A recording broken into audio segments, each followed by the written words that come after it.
I'm Sarah Knight, and welcome to It's Got Pockets, where just like finding the surprise pockets in your favourite trousers, I'm bringing you perfect pockets of joy and realness. Every week, I'm having unfiltered conversations with women who crack the feck on, even when life gets proper lifey. Women with experience, expertise and wisdom.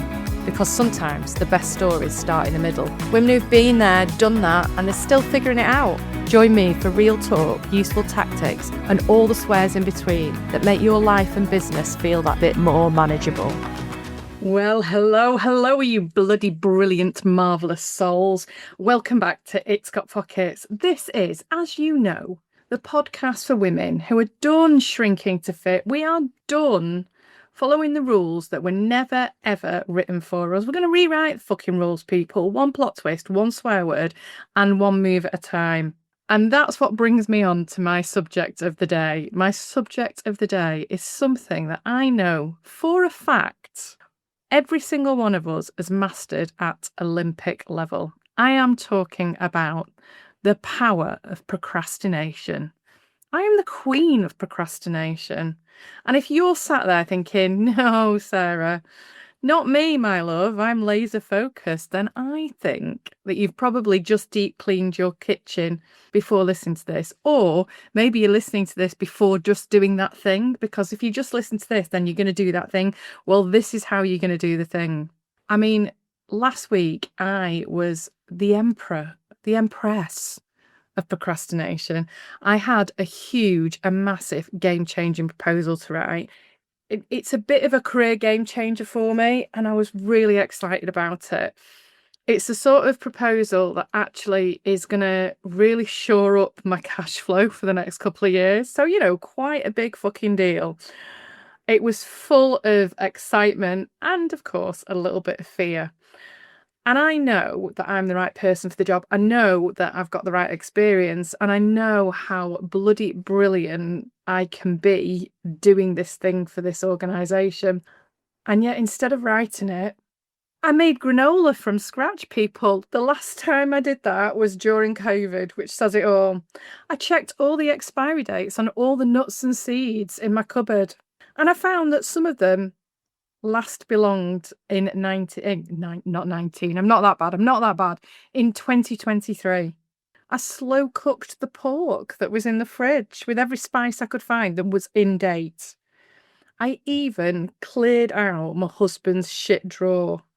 He had COVID masks in there. And things like the end of belts that he's obviously chopped off part of a belt and then kept it in there. I mean, who the fuck does that? Who just keeps an end of a belt in a drawer? What's he going to use it for? I mean, it's not maybe I need the end of that leather belt at some point. I did at least 2 loads of washing, pegged them out like I'm on the bloody Daz advert.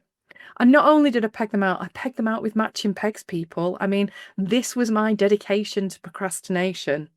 I walked the dog. I took her on a longer, more scenic route. She was like, this is not our normal route, lady. I wrote an entire lead magnet for Found Her Fire, my coaching collective.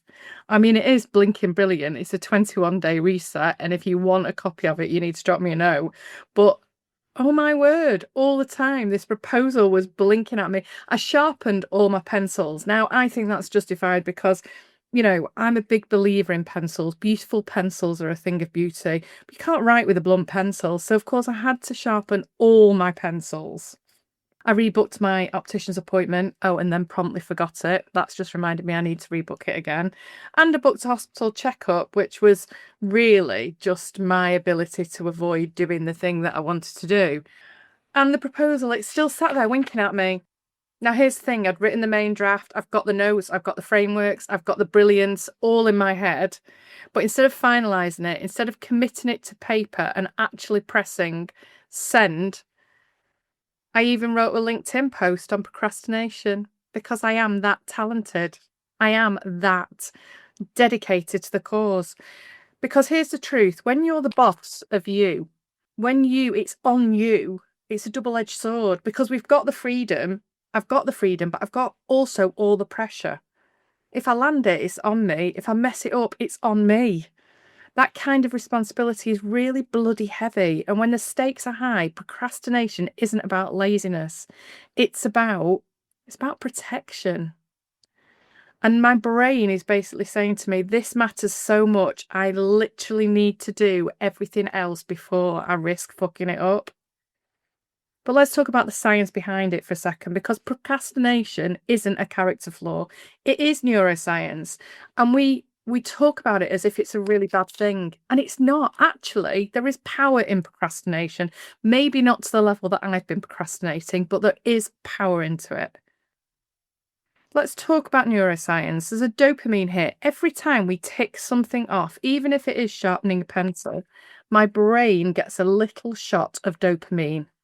It feels good, quick, safe. The proposal feels big, scary. It's an uncertain reward. My avoidance coping. Psychologists call this mood repair. I'm avoiding the discomfort of sitting in uncertainty by doing smaller tasks that feel productive but that actually aren't moving the big needle. And then here's one of my favourites, which I can never pronounce. Here we go. Zeigarnik effect. Now, I am sorry if you're listening to this and you know how to actually pronounce it, because I am crap with pronouncing things. That's the feeling that ever woken up at 3 a.m. in the morning thinking about that thing that you haven't finished.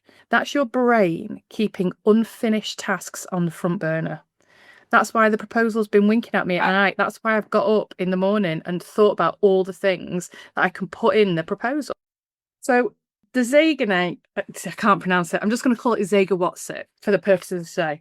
It comes from a Soviet psychologist called Bluma Zeigarnik back in the 1920s. And she noticed that waiters in cafes remembered unfinished orders much more clearly than the ones that had already been paid for and completed.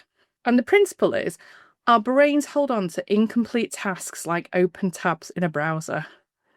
Now, I've got a feeling that the majority of you now are nodding, because we've probably got about 752 tabs open in our brain at any given moment. Because we're holding the sky up, we're fixing, we're doing all the things. We've got to do all the things because we don't fucking do them. Who's going to do them? But when something is unfinished, it creates a kind of mental tension, and your brain is constantly nudging you. Don't forget this, don't forget this, don't forget this. Unless you're menopause, and then you forget it, and then it reminds you again at 3 o'clock in the morning. But once you complete the task, the tension releases and your brain can let it go. I mean, that's why I wake up at 3 o'clock in the morning thinking about the proposal I haven't finished. That's why that email you meant to reply to nags you at the back of your mind until you bloody well do it. Even cliffhangers in TV shows hook you because your brain wants closure. Our brains want closure. Closure means safety. It means that the things that you can tick off and it can crack on. So in terms of procrastination, the Zeigarnik effect explains why unfinished work often feels so much bloody heavier than starting new work. It's often why sometimes the quickest way to reduce stress is just simply to finish that damn thing. It clears our mental bandwidth, it clears our cognitive resources so we can crack on with stuff. And then there's decision fatigue. High stakes work needs clarity. If your head is cluttered, procrastination sometimes becomes your brain's way of clearing the decks, which is why cleaning the shit drawer feels like progress. Now, I think there's power in that, because actually, if you're doing that thing, if you're sharpening your pencils, what you're doing is you're getting your brain in order, ready to do it, ready to crack on, ready to do that thing. So instead of beating yourself up, instead of beating myself up, I've started seeing procrastination as a signal. And that signal is, this matters, you care, but also your brain's gearing up to give it your best shot. This is part of your peak performance. This is part of how you nail your inner edge. It's how you use it to your advantage that is the key. Because the procrastination power pause is invaluable to get some clarity in your brain of how you want to crack on, how you want to move forward. And I know, really, that making granola, although it was really good, I'm not going to lie, and now I've had to make a second batch. Granola and pencil sharpening are potentially not legitimate business strategies, but actually they are.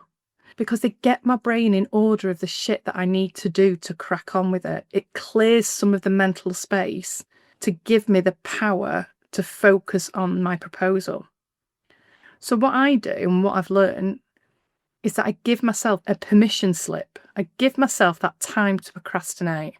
And I call it my procrastination power hour. Although I'm not going to lie, my procrastination power hour for this proposal might have been tipped over the edge of what's acceptable. But I give myself about an hour of faffing, of procrastination, of just doing all the things that we do when we procrastinate. And then I call time on it. And I chunk down what I've got to do, because our brains hate vagueness. When we say write a proposal, it's too big, it's too terrifying. If I say, think about that thing in section 3, or write your bio, or write your credentials, or write your testimonials, my brain goes, oh, I know what I'm doing there, and does it. And then we need to time box. I set a timer. If you're familiar with time chunking, it can be absolutely brilliant for our brains. Parkinson's law says that work expands to fill the time. So if I give myself 90 minutes, that's all it takes. I'm also the queen of deadlines. So if I know a deadline is coming, I work to the deadline, but by God, do I get it done?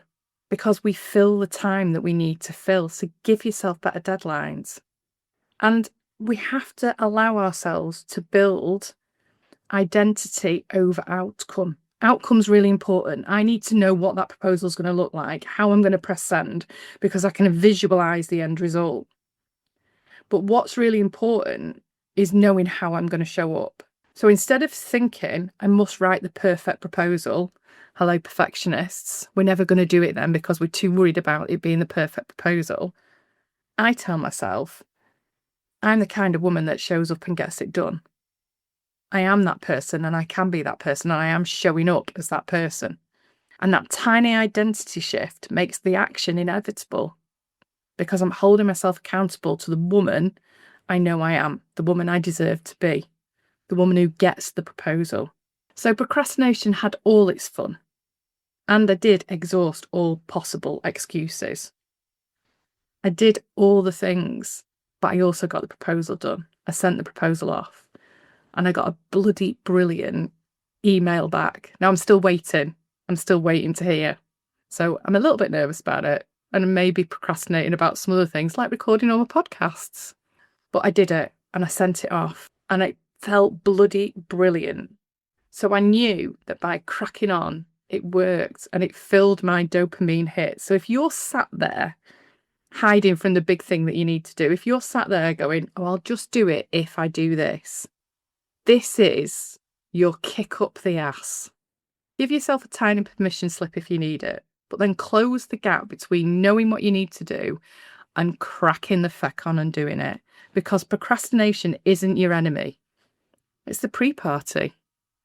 But at some point, you're going to have to show up on that dance floor. Not sure that's the best analogy, to be fair, because I'm not sure I like getting on the dance floor.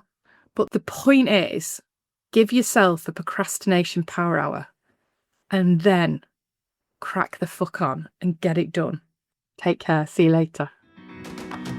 As we button up another episode of It's Got Pockets, remember that just like that perfect dress with hidden storage, you've got pockets of potential. You can be exactly who you are meant to be with no one getting in your way, not even yourself. Just remember, you're not done yet. That plan B or plan C might be waiting for you. If you've enjoyed this episode and would like to work with me, or simply want to connect, come and find me at sarahknightconsultancy.co.uk, or on LinkedIn, you'll find me as Nighty S. See you next time.